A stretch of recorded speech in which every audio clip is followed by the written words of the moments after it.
Although I usually grow carrots direct in the garden, this year I've tried growing them in containers. And they're about 18 inches tall, so that will exclude the carrot root fly. And they are quite densely planted inside.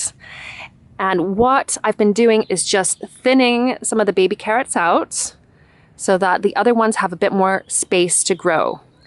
But what can you do with this many baby carrots? Of course you can eat them, but I have something else in mind. When you're thinking about natural skincare and making handmade soap, carrots might be one of the last ingredients that you might think to use. But in fact, they actually create a really lovely yellow soap, completely natural. It holds its color really well and it matches really well with citrusy essential oils like Mei Chang, which we're going to use in this recipe.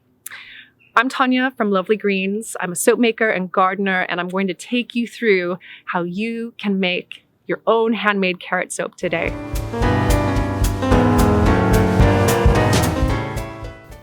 Now, if you've never made handmade soap before, I encourage you to go over to my website, that's lovelygreens.com, and over there I have a free 4-part series called the Natural Soap Making for Beginners series, and that will take you through the ingredients we'll be using, equipment and safety, basic recipes, and the complete soap making process. Now, before we start making our own carrot soap, I want to take you through the equipment and ingredients that we have here in front of us. To make handmade soap, you need some basic equipment. You'll need a heat source, so like a stove or a hob like this, a stainless steel pan, various heat-proof jugs to put other ingredients in, and then you also need a stick blender, also called an immersion blender, eye protection, gloves, a stainless steel spoon, a little mini strainer or sieve, a stirring implement, something to take the temperature with. This is a digital temperature gun. You also need to measure all of your ingredients with a digital kitchen scale. You can't use volume measurements when you're making soap. It has to be very accurate. The last piece of equipment that you need is a soap mold. Now you can use custom soap molds that are made out of silicone or wood or various other materials, but I like to just use a simple takeaway container lined with baking paper. And I line it this way, so with the flaps, so that you can lever the soap out afterwards.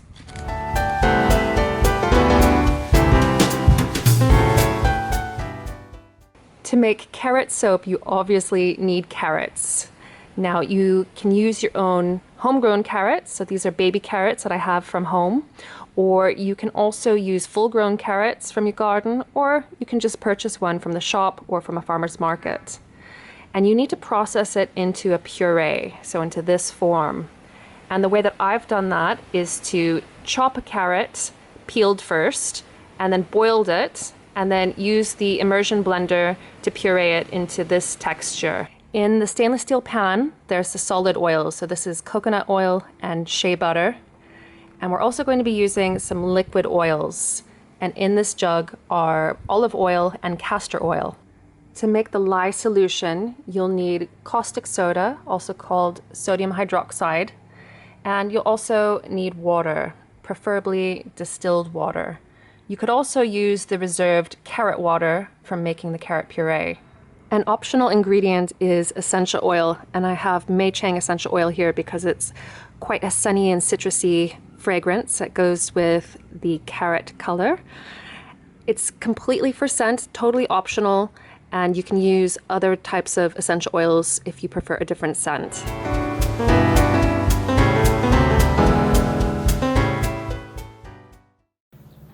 The first step is to get suited and booted. So basically putting on all of our safety gear. So gloves to protect the skin on our hands. We also need to wear some goggles to protect our eyes. Not really stylish, but safety first. When you're dealing with caustic soda, so this stuff, you need to be careful, but not afraid. It's just a substance that we use to make handmade soap, and if you treat it respectfully, there's nothing to worry about. Saying that, if you're outdoors, it's better to be mixing the lye solution than indoors because it does put off some vapors, so some steam that isn't very pleasant if you breathe it in. So what you'll need to do first is to pour the lye crystals into the water and then give it a good stir.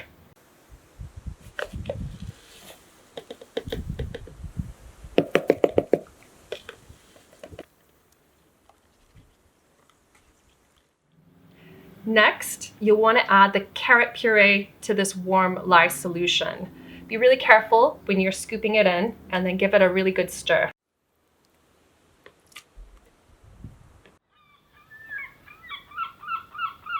This carrot lye solution is quite hot. We're making cold processed soap, so we need to cool it down. So I have a basin here with some cool water in it. I'm just going to set this aside and allow it to cool down a bit. And we're aiming to get the lye solution down to about 100 degrees Fahrenheit. In the meantime, we need to melt the solid oils here on the hob. While the oils are melting, make sure to use your spatula to move them around in the pan. That increases the surface area and speeds up the melting. And we're making cold processed soap, so we're trying to keep temperatures low. We want this just melted, not really hot. Okay. The oils are melted, so I'm going to take them off the heat. Just put them down here on a cloth. And next, we're going to add the liquid oils straight into the pan. Castor oil is really sticky, so you want to give it a good stir and then pour it in. And use your spatula to get every last drop out. And now, this is when the digital thermometer comes into play. So there's various types. I like to use the gun because it's just easier. And just take the temperature. So right now it's 128 degrees Fahrenheit. I need to get it down to about 100 degrees. So I can either leave it to cool in the open air, or I can set it in a basin of water like the lye solution is. Now, as far as temperatures with the lye solution, we do need to have them relatively close together. So within about 10 degrees of one another. And they do need to be at 100 degrees Fahrenheit or slightly lower. Perfect.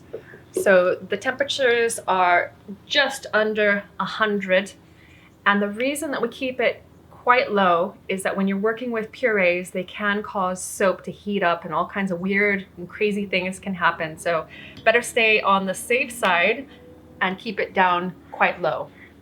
So this little sieve that we have is really important now because we're going to pour the lye water with the carrot into the oils, and this will catch any undissolved lye if there is any, but also chunks of carrot because we don't really want any missed chunks of carrot to be in our soap.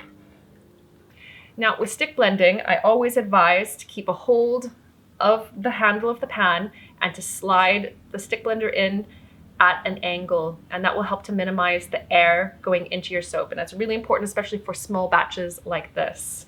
So we're going to just slide it in. And at first we're just going to use it like a spoon and just stir it around, incorporate the lye solution and the oils. Hang on to that pan handle, bring the stick blender to the center of the pan and hold it down at the bottom. Don't move it right now, but just pulse a couple of times. Now stir and repeat. Now you want to keep doing this, repeating the stirring and the pulsing until it reaches trace. So what will happen with the soap batter initially is that it will start to go slightly opaque, and then it will start thickening up. And you want it to get as thick as like a thin, warm custard. So imagine the dribbles of warm custard on the surface. That's what your soap should be doing as well. So if you wanted to leave your soap unscented, you could pour it into the mold right now, but alternatively, you could also add scent. And I'm going to be using a essential oil. So this is a natural fragrance and it's called Mei Cheng. And this is one of the few citrus essential oils that will really last in handmade soap. A lot of oils like sweet orange or lemon, they just dissipate, they disappear, and it's actually really disappointing. So I'm just gonna put 2 teaspoons in and then give this a good stir. The soap batter will start to thicken up really quickly at this point, so you should also work quickly. Once the essential oil is completely incorporated, then you should pour it straight into the mold, or molds if you're using different cavity molds.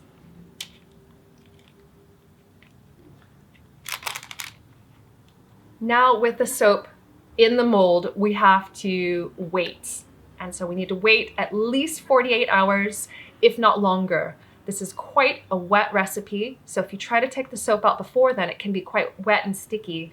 So give it a little bit more time, and I would actually say wait a week or even possibly 2 weeks before popping it out and cutting it into bars. And this is a recipe that I made, or a batch I made just recently, and it is now in the curing stage. So I've cut it, and now I need to set it someplace so that the bars are all spaced out and allow the bars to completely dry out.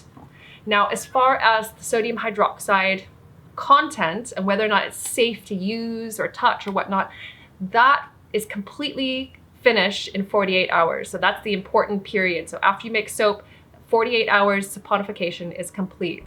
The curing process is mainly about drying the soap out.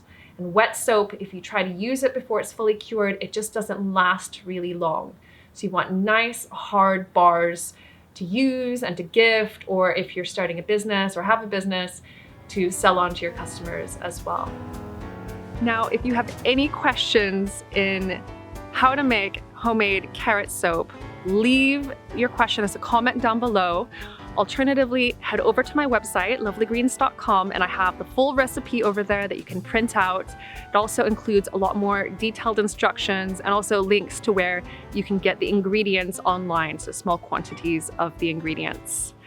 So this is a great way to use homegrown carrots. You can use carrots from the farmer's market as well, or from the shop, wherever you want to get them. But in any case, it's a really fun way to naturally color handmade soap, and also to make something quite unique to give as gifts or to use around the house.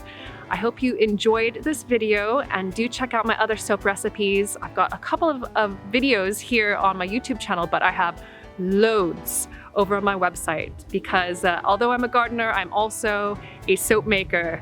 And I have a passion for using natural ingredients, especially when they create such a lovely color.